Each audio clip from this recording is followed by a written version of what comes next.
Hi D D സ്റ്റോക്കിലേക്ക് സ്വാഗതം. നിങ്ങളെല്ലാവരും എത്ര പേര് ഈ ഹോളി ബുക്സ് വായിച്ചിട്ടുണ്ട്? The Bhagavad Gita, the holy Quran, the Bible. I'm sure പലരും വായിച്ചിട്ടുണ്ടാവും. ഇതിലൊരു കോമൺ എലിമെൻറ്റ് ഈ 3 ബുക്സിലും നിങ്ങൾക്ക് കാണാൻ പറ്റും. അതായത് നമ്മുടെ ജീവിതത്തെ പറ്റിയിട്ട് പ്രിൻസിപ്പൾസും ഫിലോസഫീസും ഒത്തിരി നമ്മൾ മൂല്യം വെച്ചിട്ട് ഈ ബുക്സിൽ കൊടുത്തിട്ടുണ്ട്. പക്ഷേ എത്ര പേര് ഇത് പ്രാക്ടിക്കലി ഫോളോ ചെയ്യുന്നുണ്ട്?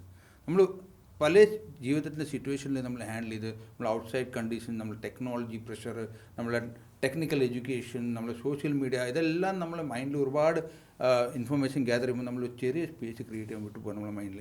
ഇത് കാരണം നമ്മൾ പല ജീവിതത്തിൻ്റെ സിറ്റുവേഷനിൽ സ്റ്റക്കാവും. പിന്നെ പല നെഗറ്റീവ് എലിമെൻറ്റ്സ് നടക്കുന്നുണ്ട്, ആൻറ്റി സോഷ്യൽ എലിമെൻറ്റ്സ് നടക്കുന്നത്. ഇതൊക്കെ എന്തിനാണ് നടക്കുന്നത്? നമ്മൾ അതിൻ്റെ മുകളിൽ കൺട്രോൾ ഇല്ല.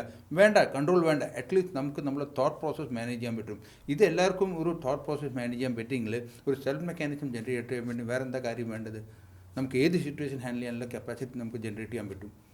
ഞാനൊരു സത്യാവസ്ഥ പറയാം. ഞാൻ ഈ 3 ബുക്സും ഞാൻ വായിച്ചിട്ടില്ല, ബിലീവ് മീ ഹോണസ്റ്റ്ലി. പക്ഷേ ഒരു ഗ്യാരണ്ടി ഞാൻ തരാം.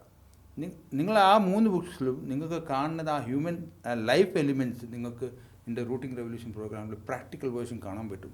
ഇത് ഞാനൊരു മാർക്കറ്റിംഗ് മെസ്സേജായിട്ട് പറയുന്നതല്ല, പക്ഷേ ഇതൊരു ജെന്യൂൻ മെസ്സേജാണ്. നിങ്ങളെ തീരുമാനമാണ്. നിങ്ങൾ എൻ്റെ ഒപ്പം നിൽക്കണം. ഈ റെവല്യൂഷൻ നിങ്ങളെ ലൈഫ് ഇമ്പോർട്ടൻ്റ് ആണ്. നിങ്ങൾ നിയോവനും ഡിയോവൻസ് ലൈഫ് ഇമ്പോർട്ടൻ്റ് ആണ്.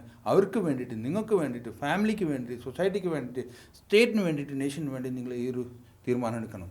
നിങ്ങൾ എൻ്റെ ഒപ്പം ഉണ്ടെങ്കിൽ ഡെഫിനറ്റ്ലി നിങ്ങൾ നല്ല ലൈഫ് നിങ്ങൾക്ക് മുന്നോട്ട് കാത്തിക്കുന്നുണ്ട്. നന്ദി, നമസ്കാരം.